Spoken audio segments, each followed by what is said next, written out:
Ahmadinejad stigmatise le système de gouvernance mondial. Le porte-parole de la diplomatie iranienne, Ramin Mehmanparast, condamne le suivisme européen envers Washington.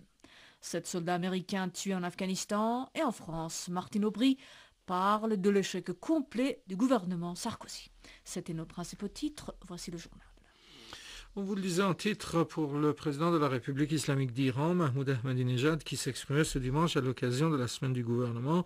Les puissances corrompues ne sont pas habilitées à diriger le monde. Les difficultés auxquelles se heurte aujourd'hui la population en Irak, en Afghanistan et au Pakistan résultent de la présence américaine. Leur armée bombarde les civils en se refusant de leur venir en aide, même quand cette aide s'avère vitale, comme c'est le cas au Pakistan, victime des inondations, a ajouté Mahmoud Ahmadinejad. Ces défaillances s'originent dans la mauvaise gestion, l'incompétence et surtout une idéologie basée sur l'occupation et le massacre, a-t-il ajouté.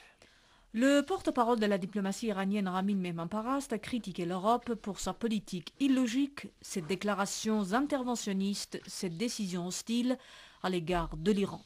Ce genre de comportement est loin d'aider à l'élargissement des relations bilatérales, a-t-il affirmé, en assurant que les sanctions européennes contre l'Iran ne resteraient pas sans réponse. Les Européens s'engagent sur une voie qui les conduit à sacrifier les intérêts de leur nation sur l'autel d'un tropisme pro-américain aveugle et partial, indiquait Mehmanparast avant de se féliciter des progrès iraniens réalisés dans le domaine du nucléaire civil qui ont culminé avec le chargement des réacteurs de la centrale de Bushehr. En dépit de tous les écueils et obstacles, les Iraniens ont su accomplir ce vaste projet et il ne sera certainement pas le dernier, a-t-il conclu. Restons toujours en Iran où le président de la commission des affaires étrangères du Parlement iranien, Alaeddin Boroujerdi, a affirmé que la République islamique d'Iran, à l'apogée de son autorité, est en mesure de défier toutes les grandes puissances, a rapporté l'agence iranienne IRNA.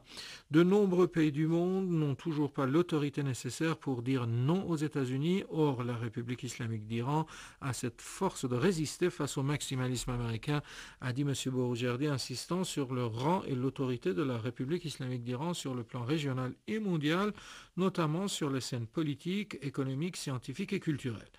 Technologiquement parlant aussi, l'Iran compte parmi les 15 pays tenant d'une technologie de pointe, ce qui est une preuve supplémentaire de la force de l'ordre islamique d'Iran dans le monde, a-t-il renchéri.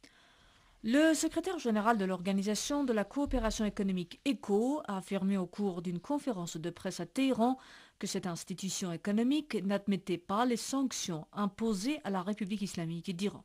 Ces sanctions n'auront aucun effet sur l'économie de l'Iran qui continuera sa marche en avant aux côtés des autres États membres de l'ECO, a dit Mohammad Yahya Maroufi, ajoutant que l'organisation s'efforcera de contribuer au progrès et au développement des pays membres, en particulier par des efforts visant à empêcher les obstacles tels que les sanctions qui viendraient entraver leur marche en avant.